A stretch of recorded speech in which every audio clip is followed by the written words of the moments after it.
সোনা সংসারে সব বন্ধুদের স্বাগত। আজকে আমি বন্ধুদেরকে দেখাবো গ্রেট করা গ্রেট করে নিয়েছি আলুটাকে, গ্রেট করা আলুর কোপ্তা কারি। বন্ধুরা, কোপ্তা কারি না, কোপ্তা কাজু পোস্ত। এর জন্য আমি আলুটাকে এত সুন্দর করে মেশিনের সাহায্যে গ্রেট করে নিয়েছি বন্ধুরা। আর এখানে নিয়েছি আপনার ওই দেখতেই পাচ্ছেন, একটু অসুবিধা হবে হয়তো, কাজু আর পোস্ত নিয়েছি।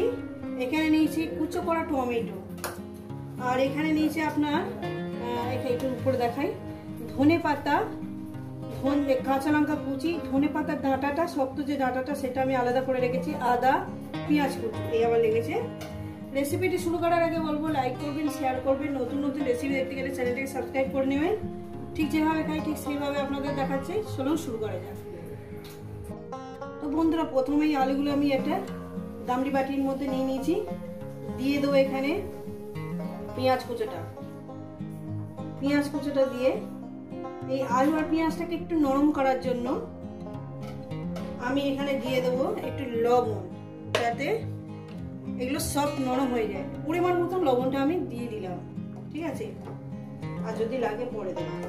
প্রথমে এইটাকে আমি ভালো করে লবণ দিয়ে মাখিয়ে নেব।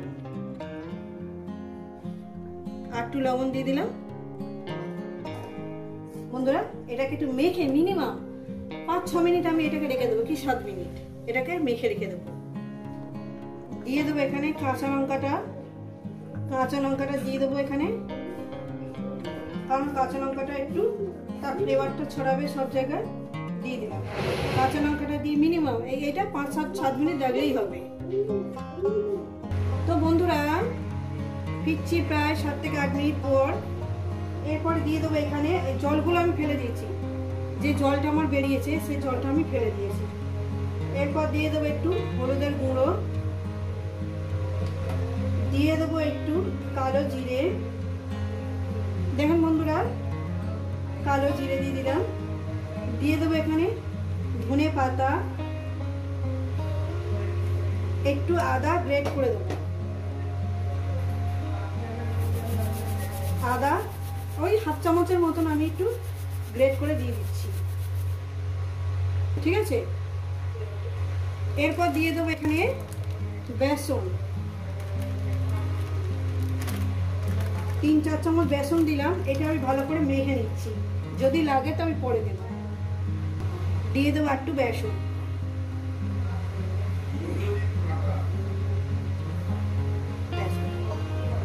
এটা দিয়ে মেখে নেব বন্ধুরা। গ্যাস ধরিয়ে দিয়েছি, কড়া বসিয়ে দিয়েছি, কড়া আমার গরম হবে। কড়াটা আমার গরম হয়ে গেছে। দিয়ে দেবো পরিমাণ মতন তেলটা দিয়ে দিয়েছি। তেলটা আমার গরম হবে। তো আমার বন্ধুরা দেখেন গরম হয়ে গেছে। এবার আমি কি করব, এক এক করে এই পকোড়াগুলো দিয়ে দেবো। গ্যাস কিন্তু মিডিয়ামে রাখবেন, গ্যাস মিডিয়ামে রেখে রান্নাটা করবেন। আর এইভাবে গোল গোল করে পকোড়াটা আপনারা বানাবেন। তো বন্ধুরা, যতগুলো ধরেছে আমি ততগুলোই দিয়ে দিয়েছি। এগুলো 2 মিনিট করে হবে এক পিক। এগুলো প্রথমে দিয়েছি, এগুলো একটু উল্টিয়ে দিচ্ছি। দেখেন বন্ধুরা, ঠিক এইভাবে একটু লাল লাল করে ভেজে পোড়াবেন না, একটু লাল লাল করে ভেজে নেবেন আর কি। আর যেগুলো পরে দিয়েছি সেগুলো আমি একটু পরেই উল্টিয়ে দেবো। রেসিপিটা পুরোটাই দেখবেন, আর আপনাদের কেমন লাগছে অবশ্যই কিন্তু কমেন্ট করে জানাবেন। এগুলো একটু লেটে দিয়েছি, পরে দিয়েছি, এগুলো পরে উল্টাবো। তো বন্ধুরা দেখছেন আমি কি করে ভেজে নিয়েছি। আমার এগুলো ভাজা হয়ে গেছে, আমি এগুলো তুলে নেব। তো বন্ধুরা দেখেন এইভাবে ভেজে নিয়েছি। বাদ বাকিগুলো ফের ভেজে নেব, মানে একেবারে ভেজে নিয়ে ফিরছি বন্ধুরা, ভিডিওটা অনেক বড় হয়ে যাবে। তো বন্ধুরা, পকোড়াগুলো আমি ভেজে নিয়েছি। দেখুন, বড়া বলতে পারেন, পকোড়া বলতে পারেন। এরপর কি করবো, এই তেলের মধ্যে দিয়ে দেবো একটু জিরে ফোড়ন, সামান্য পরিমাণে জিরে ফোড়ন দিলাম। দিয়ে দেবো 2টো তেজপাতা, দিয়ে দেবো এখানে টমেটো,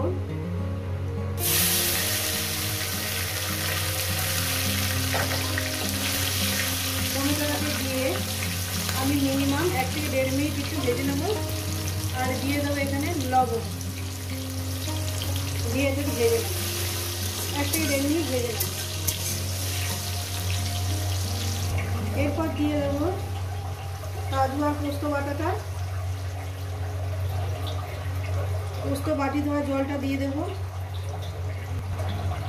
পোস্ত বাটি ধোয়া জলটা দিয়ে দিলাম বন্ধুরা। এরপর কী করবো, এখানে একটু সামান্য পরিমাণে একটু হলুদ দিয়ে দেবো, সামান্য পরিমাণে একটু হলুদ দিয়ে দিলাম। এটাকে মিনিট 3 ধরে একটু কষিয়ে নেব। এই রেসিপি আপনাদের কেমন লাগছে অবশ্যই কিন্তু কমেন্ট করে জানাবেন বন্ধুরা। আর এই কষানোর মধ্যে দিয়ে দেবো আপনার ধনেপাতার ডাঁটাটা দিয়ে একটু মিনিট 3 ধরে কষিয়ে। তো ভালো করে আমি কষিয়ে নিয়েছি, দেখতেই পাচ্ছেন বন্ধুরা, দেখতেই পাচ্ছেন পুরো তেলটা সম্পূর্ণ আলাদা হয়ে গেছে। এরপর এর মধ্যে দিয়ে দেবো ফুটন্ত জল। তো বন্ধুরা আমি ফুটন্ত গরম জল ঢেলে দিয়েছি এখানে। এবার এটা 1 মিনিট একটু ফুটাবো, তারপর আমি বড়াগুলো আস্তে আস্তে দিয়ে দেবো। নুনটা একটু চেক করে নেবো, লবণ একটু লাগবে, সামান্য লবণ দিলাম। তো বন্ধুরা এরপর দিয়ে দেবো এই বড়াগুলো, দিয়ে দিলাম।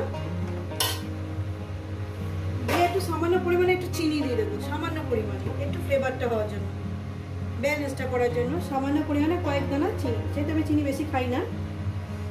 দিয়ে দিলাম। মিনিমাম এটাকে আরও 3 থেকে 4 মিনিট এটাকে রান্না করব, তারপর এটাকে নামিয়ে দেবো, যেহেতু বড়া রস টেনে নেবে। তো বন্ধুরা আমি ফিরছি প্রায় 5 মিনিট পর। দেখেন বন্ধুরা মিষ্টি, নুন মিষ্টি সব কিছু আমার ঠিক আছে। এখানে দিয়ে দেবো একটু ঘি, সামান্য পরিমাণে 4 চামচে 1.5 চামচ 2 চামচ আমি এখানে ঘি দিয়ে দিলাম। ঘি যদি আপনাদের ভালো না লাগে বাটার দিয়ে দেবেন, ছোটো সাইজের একটা বাটার পাওয়া যায়, সেই বাটারটাও আপনারা দিয়ে দিতে পারেন, ভালো লাগবে। আবার এটাকে আরও 2-3 মিনিট একটু মানে রান্না করব, তারপর আমি এটাকে নামিয়ে দেখাচ্ছি। তো বন্ধুরা রেডি হয়ে গেছে আমার রেসিপিটা, আলুর কোপ্তা কারি বা আলুর কোপ্তা, আলুর মানে বড়া দিয়ে কাজু পোস্ত সেটাও বলতে পারেন, যা বলতে পারেন। এটা হয়ে গেছে, আমি দেখাচ্ছি। এই রেসিপি যদি আপনাদের ভালো লেগে থাকে অবশ্যই কিন্তু কমেন্ট করে জানাবেন, রেসিপিটাকে লাইক করবেন, শেয়ার করবেন। নতুন নতুন রেসিপি পেতে গেলে চ্যানেলটাকে সাবস্ক্রাইব করে নেবেন। আবার নতুন কোনো রেসিপির সঙ্গে দেখা হচ্ছে। সবাই সুস্থ থাকবেন, ভালো থাকবেন, আর আমার নিত্য নতুন ভিডিও দেখবেন।